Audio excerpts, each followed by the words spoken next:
қолыңыз алыңыз. Қолың сыңғыр.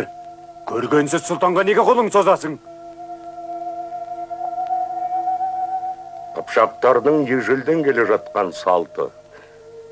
Кез келген қонаққа жассың ба, кәрісің бе, байсың ба, кедейсің бе демей бір аяқ қымызын ұстар. Бір Алланың өзі куә, бұл зұлымдық салт.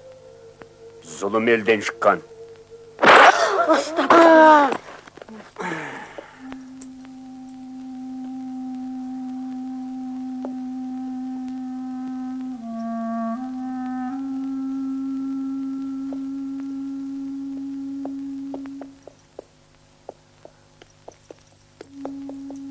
Бұл салт енді Мысыр елінің салты болсын.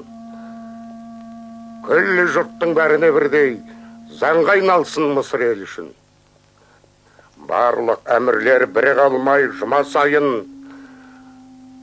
алаңға жиналып, қымыз ішіп тұрсын, ерекше қастерлесін бұл салтты.